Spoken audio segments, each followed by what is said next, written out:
Hello everyone. Today we are going through python.org. I'm also going to give you a little bit of an overview of how Python itself works. This is something that I've been interested in for a while, and I actually just got a certification in it. It's through a company called General Assembly. If you want to go and check that out, you can. Um, However, it is an expensive course, so just warning you about that. Now, right now we're on python.org up here. All you need to do in order to Python itself is a programming language that it's open source, just like pretty much everything else that I've been doing on this channel. It's open source. It has all sorts of things. It's one of the most important languages these days. Python.org also has the documentation for everything as well. You can just look up the documentation. It's just through here. Go in Python docs. I'll open it up in a new tab. And there's right now we're on Python 3.9 is the stable development. Let's see. There's tutorials, etc. There's a library reference book. I'll show that to you probably in a different video. This is just essentially how to download and install Python.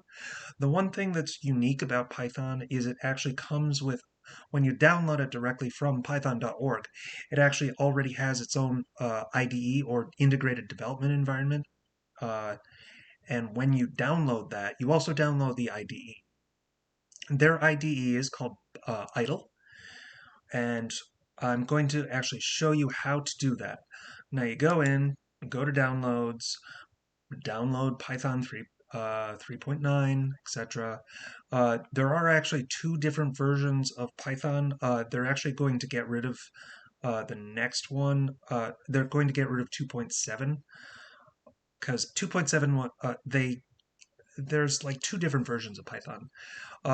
First version was Python 2, and then the next was Python 3. Right now we're on Python 3, and they're about to get rid of. I think they actually may have already done that. Yeah, it says end of support is January 1st, 2020. So they must have gotten rid of it last year. So they're probably going to get rid of even this release schedule part fairly soon. But all you need to do, download it, etc. I've already gotten it downloaded. Just follow the prompts, etc. It's it's very simple. And then when you do, you go into idle. All you need to do is go idle Python. It comes up with this window. Etc.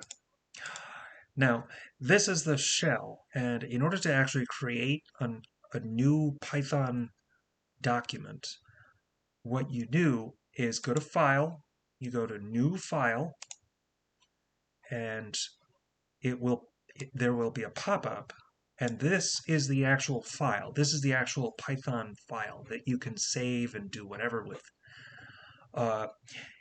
However, for this video, we're not going to do that. We're going to just demonstrate some of the things that you can do in Python.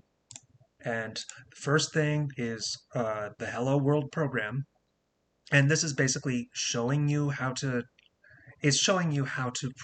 print out a statement. And with Python, it's super simple. All you need to do is print, and then anything that you really want is going to be in parentheses and quotation marks. So you just put in any like words that you want to print out and print hello world, and then it will print hello world. Now, at the same time, you also have other stuff. I'm going to go through a couple other things that you might end up using in Python. It does math equations. I'm going to show you statements, and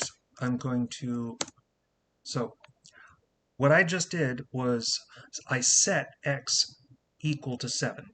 and then I set y equal to 3. And then I'm going to set z equal to x plus y. So if x equals 7 and then y equals 3, x plus y is 10, right? So z equals 10. All I need to do is give the output in, and there you go. That's pretty simple. All you need to do here is hello world. Let's actually, I'll show you. I'm going to show you the three basic data types in Python, and then we'll wrap up the video. So when I set x equals to 7, that actually made it an integer, right? So what I'm going to do is a equals hello world, and then let's see, type a. All right, so when I did that, what I did was set a equals to hello world, and then I typed the type is just like the print. However, what it does is tell you what data type I just put in there. So hello world itself is a string. And then when I go in and I go to type z, since it's a number, it's a whole number specifically, that's an integer. So that class is an integer. Next, I'm going to give you b equals 1.1, and then type b. And that's a float. That's what's called a float. That's basically an integer, but it has decimal points. Like even if I set z 1.0 and then I type c, type c, it's still a float. And sorry, I just messed that up. All total, that's essentially the basic rundown of kind of an introduction level to Python.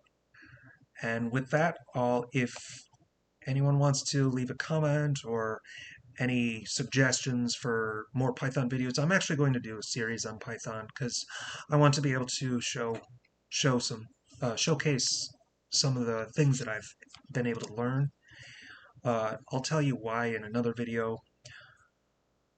So I will see you later.